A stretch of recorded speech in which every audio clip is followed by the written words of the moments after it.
آقا کے وفادار علماء دیوبند، اسلام کے غمخوار علماء دیوبند،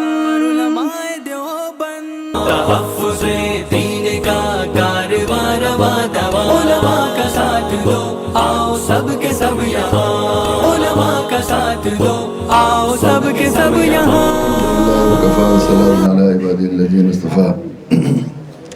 حاضرین گرامی، میرے حضرت والا حضرت مولانا سید ابوالحسن علی ندوی نور اللہ مرقدہ کے والد ماجد حضرت مولانا عبدالحی صاحب کی بہت ہی ممتاز ترین کتاب ہے نزہۃ الخواطر، جس میں بر صغیر یا ہندوستان کے مشاہیر کا عربی زبان میں تذکرہ جمع کیا ہے۔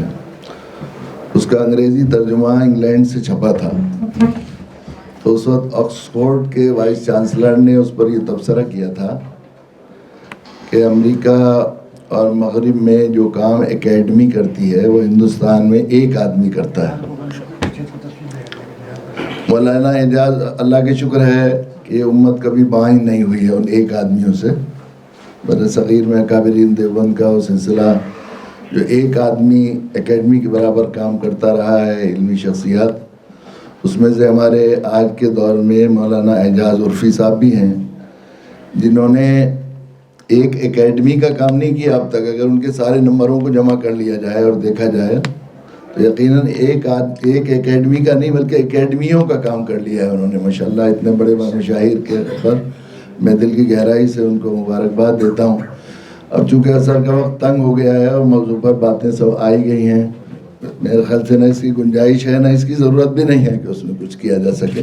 موجودہ زمانے میں جو حالات ہیں یہاں ہندوستان میں، جو صورتحال مسلمانوں کے ساتھ کے دلوں پر عموماً جو لوگ فکر رکھ رہے ہیں امت کے مستقبل کے سلسلے میں، ایک طرح کی یاس اور مایوسی کی سی کیفیت ہے اصل میں اس چیز ہے۔ اس ضمن میں مجھے ایک بات کہنی ہے، ہمارا قرآن پر ایمان ہے۔ قرآن یہ کہتا ہے جتنے باطل نظریات مذاہب ہیں اور جتنی خرابیاں اور بگاڑ ہیں دنیا میں، ان کو قرآن نے ظلمات کہا ہے، اندھیرے، اور اسلام کو نور کہا ہے، روشنی۔ تو اندھیرے کبھی یہ جو ہمیں ذہن میں ہے نا کہ برائیاں، ظلم پھیل رہا ہے، زیادتیاں ہو رہی، کفر پھیل رہا ہے، شرک پھیل رہا ہے، یہ ہماری غلط فہمی ہے۔ اصل میں اللہ، یہ کائنات جس میں ہم رہتے ہیں، اس میں صرف ایک اللہ کی حکومت چلتی ہے۔ یہ جو کہتے ہیں اب کی بار اس کی سرکار، اب کی بار اس کی سرکار، یہ سرکاریں نہیں، کٹ پتلیاں ہیں۔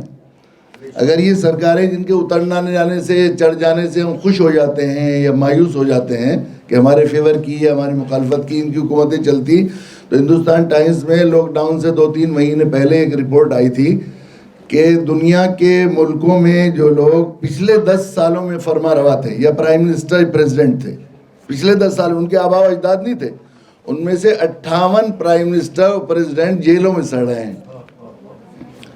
اور نواز شریف 3 دفعہ پرائم منسٹر رہے، وہ جیل سے بھاگے ہوئے ہیں۔ زرداری پریزیڈنٹ ہیں، بیچارے مرسی شہید ہو گئے، ایک اور پریزیڈنٹ جیل میں، کوریا کے ایک بار پرائم منسٹر جیل میں ہے، برطانیہ کے ایک کارگزار پرائم منسٹر جیل میں ہے۔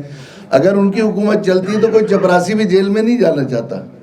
حکومت اللہ کی، پہلے علیہ اللہ بحاکم الحاکمین، جب حکومت اللہ کی چلتی ہے تو قانون بھی اللہ ہی کے چلیں گے، قانون بھی اللہ ہی کے چلے گا۔ تو اللہ کا قانون ہے، اللہ نے چیزوں کو جو ہے مزاج دیا ہے، نیچر دی ہے، فطرت دی ہے، تو روشنی صرف پھیلتی ہے، اندھیرے پھیلتے نہیں، اندھیرے صرف خالی جگہ لیتے ہیں۔ گھپ اندھیرا ہو رہا ہو ایک حال میں، ذرا سی ماچس جلائیے، کہاں چلی جاتی ہے روشنی؟ ذرا سی دیر میں ختم ہو جاتا ہے وہ۔ تو صرف اسلام نور ہے، روشنی ہے، واحد کا صیغہ استعمال کیا ہے، اور یہ ظلمات ہے، اندھیرے۔ اصل میں یہ بات فطری ہے کہ انسان کو اندھیروں سے وحشت ہوتی ہے، اندھیروں میں مایوسی بھی ہوتی ہے، ڈر بھی ہوتا ہے، بدگمانی ہوتی ہے، کیا ہو جائے اندھیرے میں کوئی اطمینان نہیں ہے۔ فطری طور پر انسان کو اندھیروں سے وحشت ہوتی ہے، خوف ہوتا ہے، ڈر ہوتا ہے، لیکن اندھیرے پھیلتے نہیں۔ سچی بات یہ ہے کہ اندھیرا کوئی چیز نہیں ہوتا، اندھیرے روشنی کے نہ ہونے کو اندھیرا کہتے ہیں۔ مؤذن صاحب یا خدمت گزار کی کسی حال میں کسی مسجد میں ذمہ داری ہے کہ مغرب کے وقت ہو جائے تو چراغ جلائیں یا روشنی جلائیں، انہوں نے نہیں جلائی تو نمازی آ کر کیا کہتے ہیں؟ ملا جی آپ نے اندھیرا کیوں کر رکھا ہے؟ اندھیرا کر نہیں رکھا ہے، روشنی جلانے والوں نے روشنی نہیں جلائی، یہ ہے اصل میں بنیادی بات۔ تو ہمیں اللہ تعالیٰ نے وہ روشنی دے کر اسے دنیا کو اس سے منور کرنے کے لیے دائی امت خیر امت کا لقب دیا تھا، ہمیں معلم بنایا تھا۔ دیکھیے اللہ کے نبی صلی اللہ علیہ وسلم کی ذات عالی جو آئیڈیل اور رول ماڈل اسوہ حسنہ ہمیں دی گئی ہے، انما بعثت معلمہ فرمایا، عالمہ نہیں فرمایا۔ ہمارے ذمے تھے خیر پھیلانا، ہمارے ذمے تھا پھیلانا، ہم نے روشنی نہیں پھیلائی، اندھیرے خالی جگہ لے رہے ہیں۔ چنانچہ ابھی بھی اور انسانیت کو جتنی دیکھیے جتنا اندھیرا زیادہ ہو جاتا ہے روشنی کی پیاس بڑھ جاتی ہے، اور یہ اسلام تو جتنا علم کا اور عقل کا زمانہ ہے، علمی عقلی ذہنیت کو اسلام کے علاوہ کوئی چیز مطمئن نہیں کر سکتی۔ سب کو الستُ بربکم میرے رب نے پڑھایا ہوا ہے، اس پر ہمارا ایمان ہے۔ اندر کی پیاس ہے یہ بھوک، پیاسے کو سخت پیاس کی شدت، یہ جو ہمیں مخالف ماحول لگ رہا ہے، مخالف ماحول یہ اس طرح ہے جیسے سخت گرمی ہو رہی ہے، گرم ہوائیں چل رہی ہیں، ہونٹوں پر پپڑیاں جم رہی ہیں، زبان پر کانٹے جم رہے ہیں، ایسے وقت میں ٹھنڈے پانی کی بات کرتے ہیں آپ، ٹھنڈے بالکل مخالف بات۔ ایسے وقت میں جب کمی ہو تو اس وقت ہر چیز کی طلب بڑھ جاتی ہے۔ اس وقت اسلام کی، توحید کی، اور اس توحید کے ذریعے جو انسانی فطرت، انسانی مزاج اور انسانی روح کو سکون درکار ہے، اس کی پیاس آخری درجے میں بڑھی ہوئی ہے۔ سخت پیاسے کے ہونٹوں پر آپ پانی لگائیے، وہ چھین کر پی لے گا، آپ پلانا بھی نہ چاہیں۔ ہمارے دوست ہیں ڈاکٹر قمر الدین، انجینئر ہیں، وہاں پر فرانس میں کام کرتے ہیں، پہلے امریکہ رہتے تھے، وہ منتقل ہوئے، جیلوں وغیرہ میں کام کرتے تھے۔ ابھی انہوں نے مجھے کتنی کلپ بھیجی اس دوران ربیع الثانی میں اور ربیع الاول میں۔ انہوں نے یہ کہا کہ ہم نے باقاعدہ اس کے ڈیٹاز ہیں کہ فرانس میں پچھلے 5 سالوں میں اتنے لوگ مسلمان نہیں ہوئے جتنے ربیع الاول کے اس مہینے میں ہوئے ہیں، اس کے بعد، اس واقعے کے بعد۔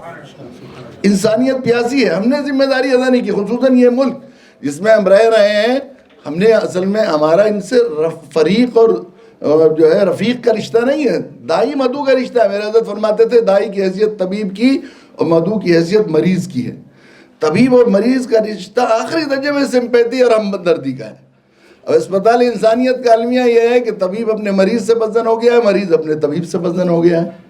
وہ تو یہ کہہ رہے ہیں یہ دہشت گرد ہیں، یہ گندے ہیں، یہ جاہل ہیں، بنیاد پرست ہیں، ہم انہیں کہہ رہے ہیں یہ غیر ہیں، یہ سازشی ہیں، یہ بڑی شدت کے ساتھ ہمارے ہاں دیہاتی لوگ کہتے ہیں کافر ہیں، کافر کو بھی اور ذرا شدید کرنے کے لیے فا کو پھا میں بدلتے ہیں اور تشدید لگاتے ہیں کافر ہیں۔